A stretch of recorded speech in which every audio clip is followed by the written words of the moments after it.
শ্রী রাধা মাধবের চরণে অসংখ্য প্রণাম জানিয়ে আজ আমি গঙ্গাপুত্র কৃষ্ণদেব যখন ষড়শয্যায় শায়িত ছিলেন, তার সাথে বিভিন্ন মুনি এবং ব্রহ্মর্ষিরা দেখা করতে এসেছিলেন।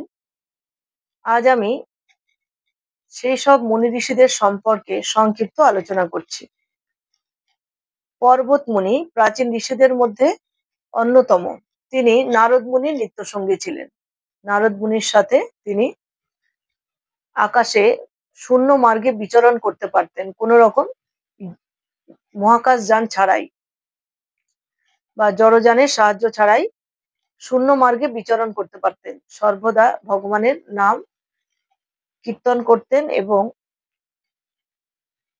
পরীক্ষিত মহারাজের পুত্র জন্মেজয় যখন সর্পকুলকে বিনাশ করার জন্য মহাযজ্ঞের আয়োজন করেছিলেন নারদ মুনির সাথে, তিনিও সেখানে উপস্থিত ছিলেন। এক লোক থেকে অন্য লোকে নারদ মুনির সাথে পর্বত মুনিও যাতায়াত করতে পারতেন। কখনো দেবলোকে, কখনো কুবেরের রাজসভা, কখনো ইন্দ্রের রাজসভায় তিনি পরিভ্রমণ করতে পারতেন। নারদ মুনি এবং পর্বত মুনি উভয় একবার মহারাজ সৃঞ্জয়ের কন্যার কাছে বিপদগ্রস্ত হয়েছিলেন এবং মহারাজ সৃঞ্জয় পর্বত মুনির কাছ থেকে একটি পুত্র সন্তানও লাভ করার বরপ্রাপ্ত হয়েছিলেন। পুরাণ বর্ণিত নারদ মুনি হলেন শ্রীমৎ ভাগবত গ্রন্থের রচয়িতা ব্যাসদেবের গুরুদেব। নারদ মুনি পূর্বজন্মে এক দাসী পুত্র ছিলেন। উন্নত ভগবত জ্ঞান অর্জন করার মধ্য দিয়ে এবং সৎসঙ্গ করার ফলে তিনি সিদ্ধ ব্যক্তিতে পরিণত হয়েছিলেন।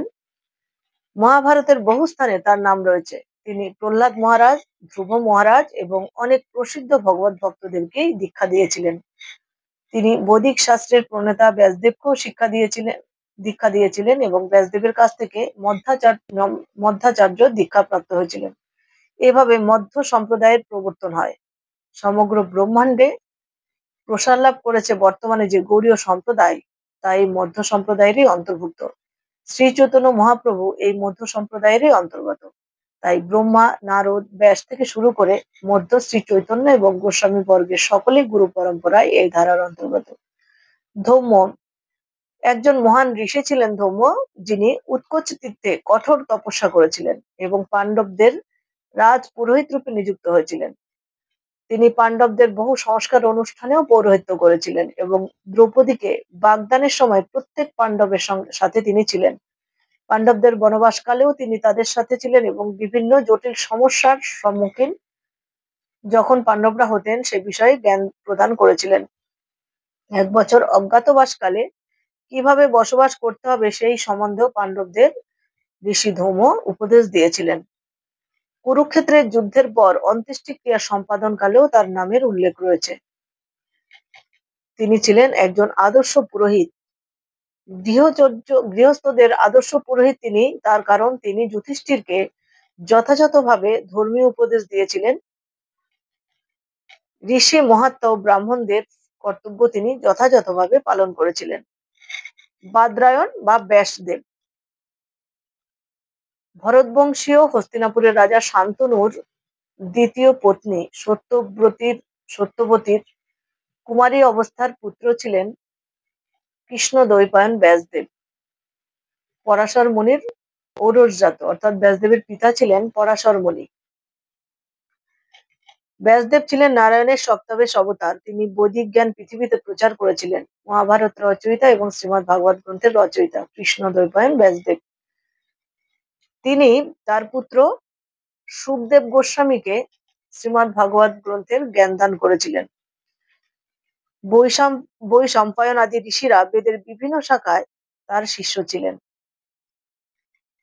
বেদান্ত সূত্র বা বাদরায়ণ সূত্র ব্যাসদেবী প্রণয়ন করেছিলেন। তার কঠোর তপস্যার প্রভাবে সমস্ত ঋষিদের মধ্যে সব থেকে বেশি সম্মানিত শাস্ত্র প্রণেতা রূপে তিনি পরিচিতি লাভ করেছিলেন। এই জড়জাগতিক মানুষকে জড়জগতের অন্ধকার থেকে মুক্ত করার জন্য তিনি শ্রীমৎ ভাগবত গ্রন্থ রচনা করেছিলেন। তার মাতা সত্যবতী, যিনি মহারাজ শান্তনুকে পরে বিবাহ করেছিলেন, তার আদেশ এবং শান্তনুর প্রথমা স্ত্রী গঙ্গার গর্ভজাত পুত্র ভীষ্মদেবের অনুরোধে তিনি ধৃতরাষ্ট্র, পাণ্ডু ও বিদুর নামক 3টি উজ্জ্বল সন্তান উৎপাদন করেছিলেন।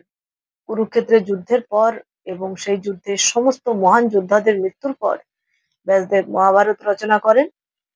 পরীক্ষিত মহারাজের পুত্র জন্মেজয়ের রাজসভায় সেই তার রচিত মহাভারত প্রথম পাঠ করা হয়েছিল।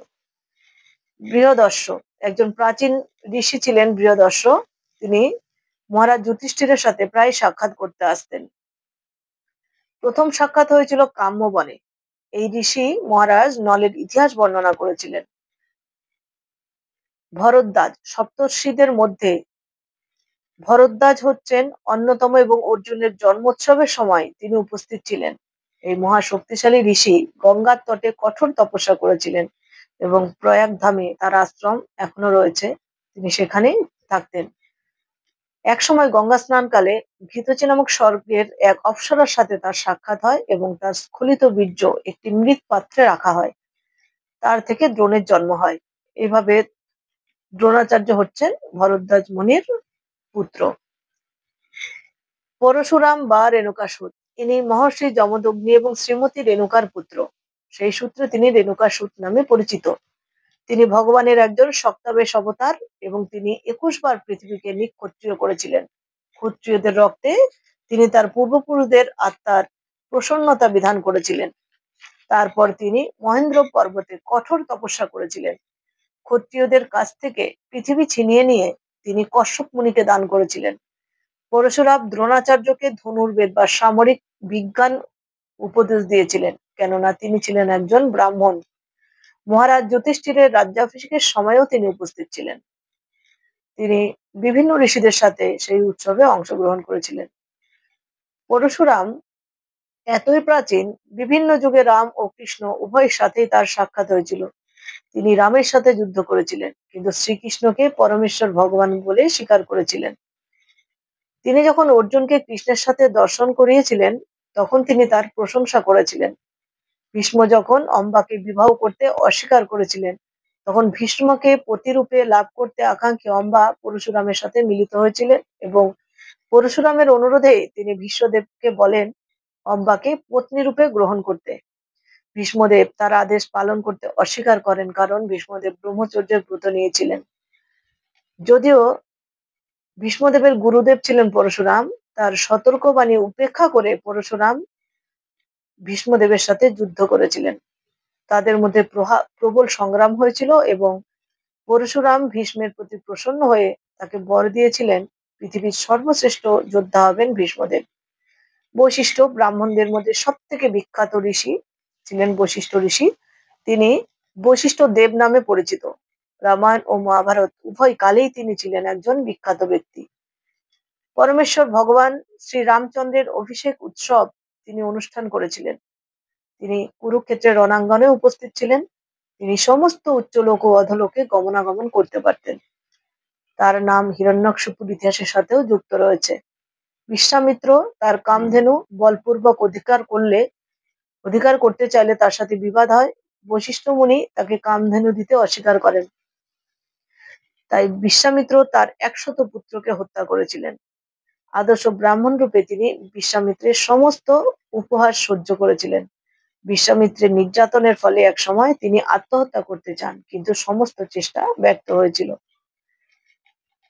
তিনি সপ্তর্ষিদের মধ্যে অন্যতম ও সুপ্রসিদ্ধ নক্ষত্র অরুন্ধতির পতি। ইন্দ্রপ্রমোদ ছিলেন আরেকজন বিখ্যাত ঋষি। ত্রিত প্রজাপতি গৌতমের 3 পুত্রের অন্যতম ছিলেন ত্রিত ঋষি, যিনি তৃতীয় পুত্র। 3 ভ্রাতাই ছিলেন মহর্ষি এবং ধর্মীয় অনুশাসনে নিষ্ঠাপরায়ণ। কঠোর তপস্যার প্রভাবে ব্রহ্মলোকে তারা উন্নীত হয়েছিলেন। একসময় ত্রিতমুনি একটি কূপে পতিত হয়েছিলেন। তিনি বহু যজ্ঞের অনুষ্ঠাতা ছিলেন এবং মহর্ষি রূপে ভীষ্মদেবের অন্তিম সময় সেখানে ভীষ্মদেবকে শ্রদ্ধা প্রদর্শন করতে এসেছিলেন। গৃহসমদ স্বর্গের ঋষিদের মধ্যে অন্যতম। গৃহসমদ ছিলেন দেবরাজ ইন্দ্রের ঘনিষ্ঠ বন্ধু এবং বৃহস্পতির মতনই মহান। তিনি মহারাজ যুধিষ্ঠিরের রাজসভায় প্রায়ই যেতেন এবং ভীষ্মদেব তার শেষ নিঃশ্বাস ত্যাগ করার সময় সেখানে উপস্থিত হয়েছিলেন। কোনো এক সময়ে গীতসমদ মহারাজ যুধিষ্ঠিরের কাছে দেবাদিদেব মহাদেবের মহিমাও বিশ্লেষণ করেছিলেন। তিনি ছিলেন বিতহব্যের পুত্র এবং তার অবয়ব ঠিক ইন্দ্রের মতনই ছিল। একসময় ইন্দ্রের শত্রুরা তাকে ইন্দ্র মনে করে বন্দী করেছিলেন। তিনি ছিলেন ঋগ্বেদের একজন মহান পণ্ডিত এবং তার ফলে ব্রাহ্মণ সমাজে তিনি সম্মানিত হয়েছিলেন।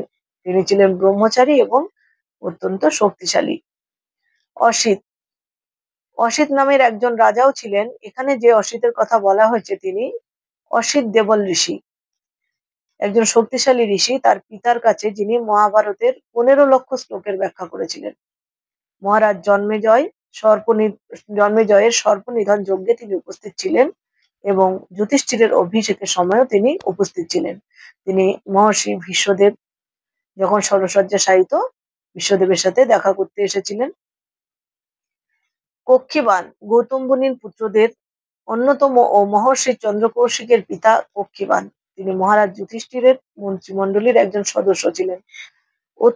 অত্রি মুনি ছিলেন একজন মহান ব্রহ্মর্ষি এবং ব্রহ্মার মানস পুত্রদের অন্যতম।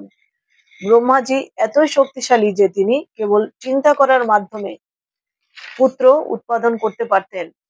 ব্রহ্মার এই পুত্রদের বলা হয় মানস পুত্র। ব্রহ্মার 7 জন মানস পুত্র ও 7 জন ব্রহ্মর্ষির মধ্যে অত্রি হচ্ছেন একজন। তার পরিবারের মহান প্রচেতাদেরও জন্ম হয়েছিল।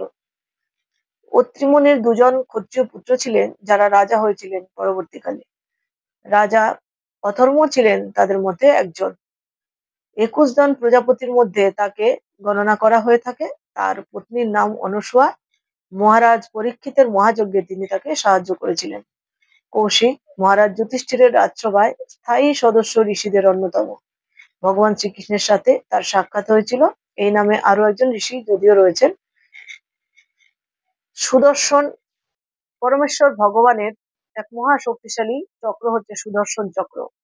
এই সুদর্শন চক্র ব্রহ্মাস্ত্র বা অন্য যে কোনো ধ্বংসাত্মক অস্ত্র থেকে অনেক বেশি শক্তিশালী। কোনো বৈদিক শাস্ত্রে এর উল্লেখ রয়েছে যে অগ্নিদেব ভগবান শ্রীকৃষ্ণকে এই অস্ত্রটি দান করেছিলেন।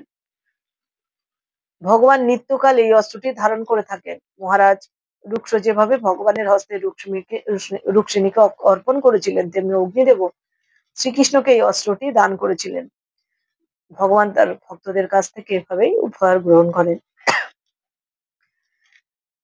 ভগবান শ্রীকৃষ্ণ তার প্রতিদ্বন্দ্বী শিশুপালকে বধ করার সময় এই অস্ত্রটি ব্যবহার করেছিলেন। তিনি শাল্বকেও এই অস্ত্রের দ্বারা সংহার করেছিলেন।